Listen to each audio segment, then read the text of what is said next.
Mula po dito sa ika-26 na palapag ng Ascot Hotel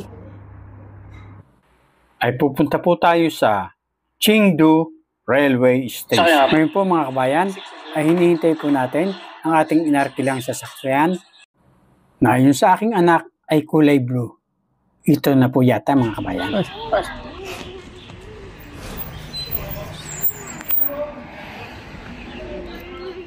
Sa kanya po tayo mga kabayan.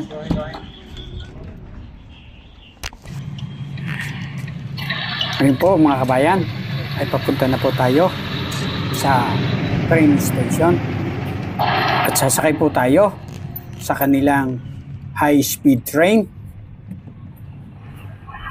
upang makapunta po sa lungsod ng Chongqing.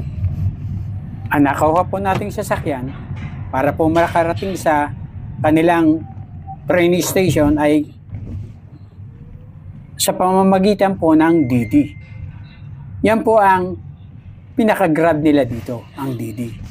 Ang paraan po ng pagbabayad ay sa pamamagitan po ng Alipay o WeChat. Kasi po, ang kadalasan pong ginagamit dito bilang pangbayad ay ang QR code. Ang dapat nyo pong gawin bago po kayo bumiyahe papuntang China ay mag-download po kayo ng Alipay o WeChat. Ang pinili po namin ay ang Alipay. At kung may Alipay na po kayo, ay kailangang i-register nyo po ang inyong account. At i-link po ang inyong Visa card o credit card. Kailangan mo mag-set ng payment password para sa verification. Kailangan mo mag-fill up para sa ID verification gamit ang iyong passport. Upang gumana ang application ng tama para sa mga dayuhang tulad natin sa loob ng China. Lagi niyong dalhin ang inyong passport kung kayo ay lalabas dahil napaka-importante nito kapag nasa loob tayo ng bansang China. Ang internet connection ang isa sa pinaka-importante, lalong-lalo na tulad nating dayuhan ay makabubuting bumili tayo ng eSIM o local na SIM card upang magkaroon tayo ng internet connection sa ating smartphone. Narito mga kabayan, kakabsat kasangkayan, ang mga paraan kung paano magbabayad gamit ang ating cellphone. Buksan natin ang ating Alipay application at pindutin ang scan button sa homepage. Itapat ang inyong cellphone camera sa mga merchant's QR code at makikita nyo ang mga detalye na lalabas sa inyong cellphone screen. Basahin ang mga information at kung nakumpirma mo na tama ang presyo at nais mo nang bilhin, ay ipasok mo na ang password o biometric login upang makumpleto na ang iyong payment. Pwede ka rin naman magbayad ng cash. Tinatanggap nila yon. Ang problema ay kung wala silang panukli. At kung ang sukli ay malaki, lugi ka.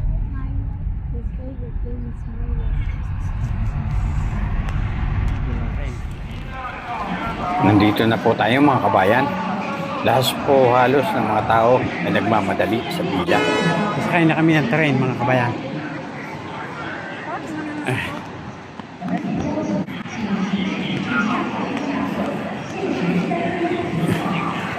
Hawak na uli ako sa kamay. Pamawala ko.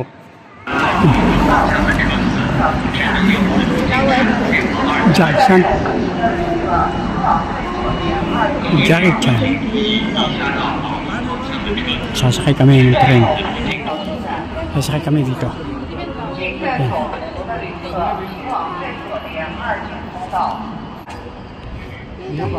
Hold on, I'm get lost.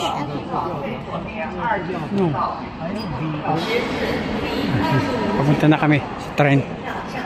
Ngayon po mga kabayan ay hintayin na lamang po natin ang tren na ating isasakyan papuntang Chongqing. Ito ang tren.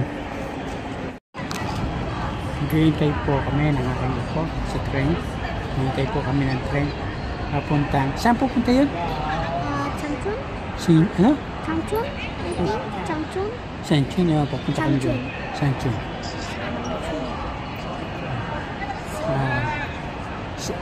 Sabi mo, please subscribe my Lolo TV. Subscribe to my Lola's Lolo TV. Lola TV. Yung mo namang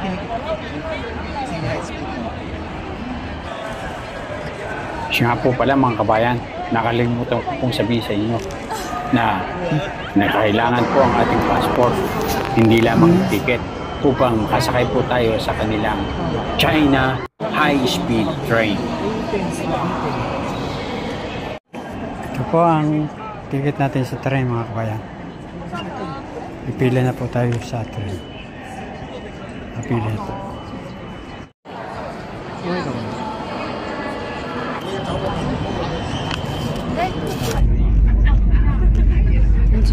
Mga kabayan, ang ticket po natin dito sa pagsakay sa high-speed train ay 300 Chinese yuan o 300 RMB. Na kung i-convert po natin sa ating pera sa Pilipinas ay nagkakahalaga ng 2,487 pesos. Bawat isang tao po yun. Stressful po.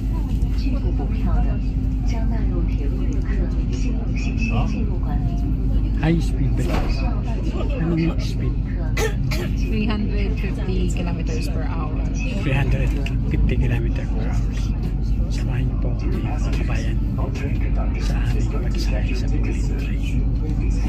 纳入列入一个系统信息记录管理，在180天内限制购买车票。铁路公安郑重提醒：列车车厢和卫生间内均安装有烟雾报警装置。行为为触发报警，危及行车安全，造成列车降速运行或者紧急停车，请你不要在列车任何部位吸烟，否则将依法追究行为者的责任。感谢您的配合。Passengers, China Railway High Speed. This is a smoke-free train. Thank you for your cooperation.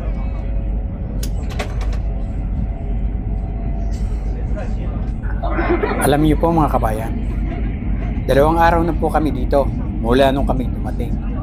Wala pa po akong nakita kahit ni isang Pilipino. Kaya nga po, ingat na ingat ako sa aking pag-video. Ayoko pong masika at baka malaman nila akong Pilipino. Baka kung ano po ang mangyari sa amin dito.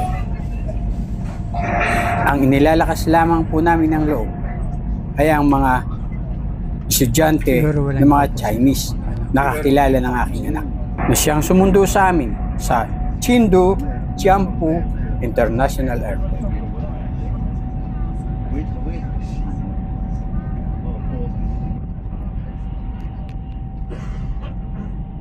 Walang lubak mga kabayan. Walang lubak ang train.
Tunnel mga kabayan.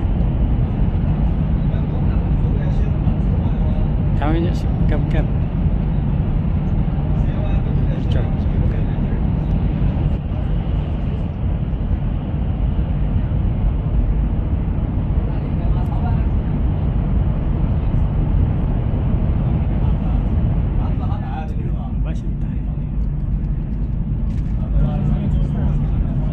Alam niyo ba mga kabayan na ang China Railway High Speed System ay nagsimula noong 2007 na ang unang operasyon ay sa pagitan ng Beijing at Tianjin. At ito ay naging fully operation noong August 2008.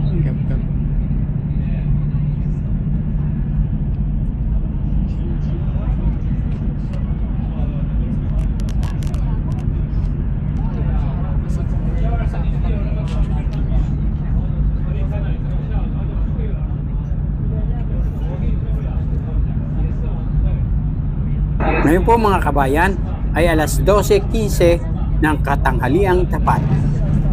At ang dinaroroonan po natin ngayon ayon sa ating cellphone ay nasa Wishan, Chongqing po tayo. At may temperatura po sa labas na 20 degrees centigrade. Ngayon po ay November 7.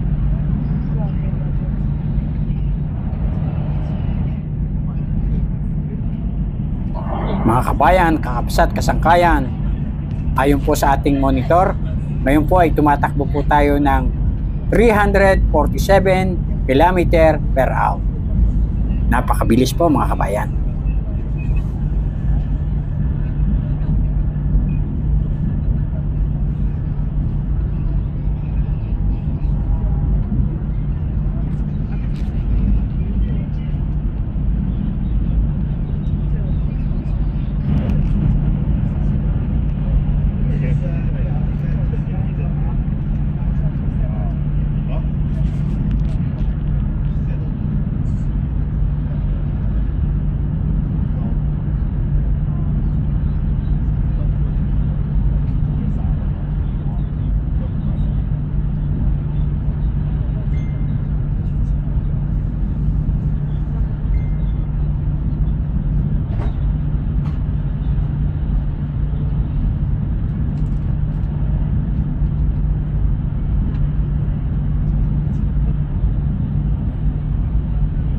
Mga kabayan, parang ang dinadaanan po natin ay parang nasa Pilipinas lang.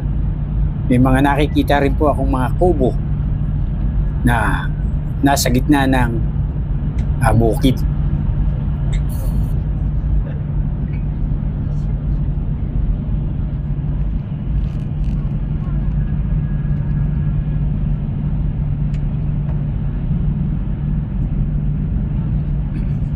Mga kabayan, hindi ko po akalain, isa panaginip ay hindi ko na panaginipan na makakasakay ako sa ganitong klaseng train na tumatakbo ng 350 km per hour. Hindi ko po malilimutan sa aking buhay na makasakay po sa ganitong klaseng train. Siguro po, hindi na po mauulit ito.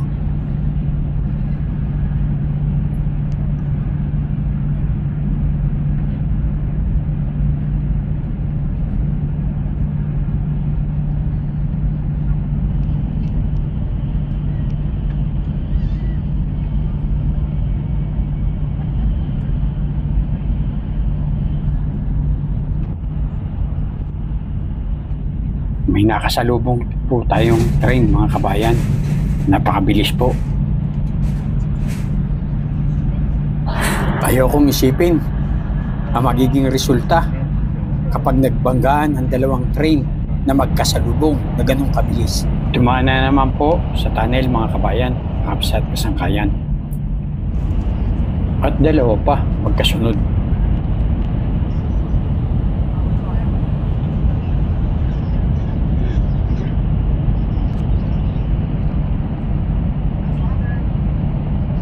Mga kabayan, kakapsat, kasangkayan, kailan kaya magkakaroon ng ganitong bullet train ang Pilipinas? Buhay pa kaya ako nun? What?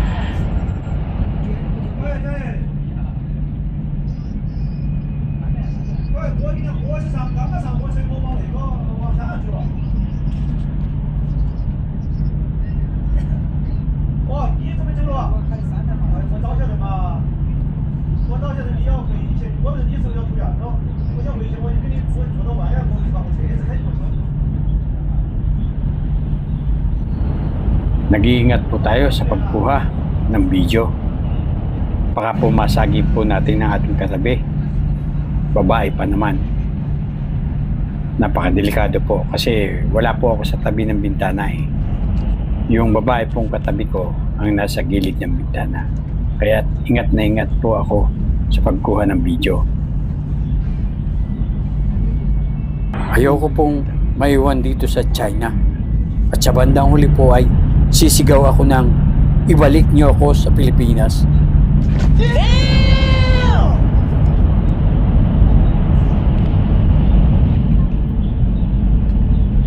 Mula po dito sa lungsod ng Chengdu, tayo po ay gugugol ng 1.5 oras sa pamamagitan ng pinakamabilis na biyahe na tumatakbo ng 350 km per hours maximum bago po natin marating ang lungsod ng Chongqing.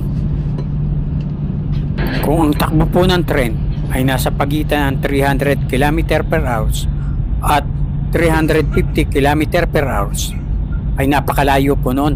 At ito po ay tinakbo ng 1 oras at kalahati, ay makukuha po natin ang distansya sa pamamagitan ng formula na distance equals velocity times time. Subukan po nating kwentahin kung gaano po kalayo. Mga kabayan, kunin po natin ang velocity. Kunin po natin ang pagitan ng 300 km per hours at 350 km per hours. Kaya po ang ating pong ilalagay na velocity ay 325 km per hours. At ang ilalagay po nating time ay 1.5 hour. Kaya may suma total po tayo na 487.5 km na distansya. Hindi ko po sinasabi na yan po ang tamang distansya. Yan po ay approximate lang po. Base lamang po sa mathematics explanation. Kung may bullet train po dito sa atin sa Pilipinas, ay kalahating oras lang ay nasa Baguio ka na walang traffic. Lumabas sa tama.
Alam nyo ba mga kabayan na ang China ay may total area na 9.597 million square kilometer.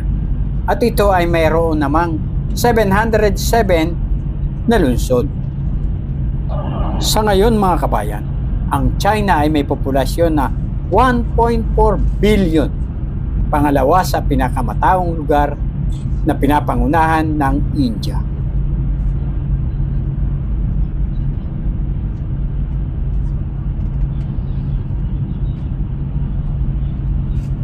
Sa city na.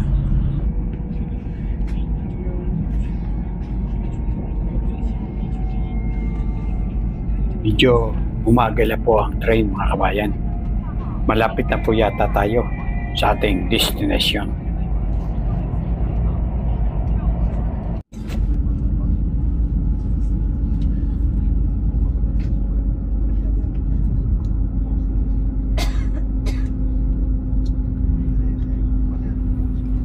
Mas maganda mga kabayan, pag pinanood nyo ito, ay panoorin nyo sa big screen.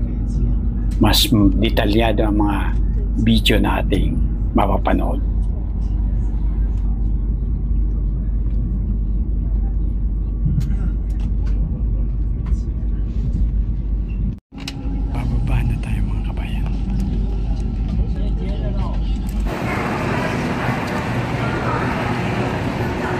Nandito na po kami sa station. Dito sa Chungji Station. Yun po mga kabayan, ang bullet train. Kap. Yung parang patulis na train. Ngayon po ay sasalubungin po tayo ng ating Chinese na tour guide. Yun daw. Oo, tama daw. Yan po, nakita na po natin ang ating Chinese na tour guide na siyang sasama sa atin sa mga pasyalan dito.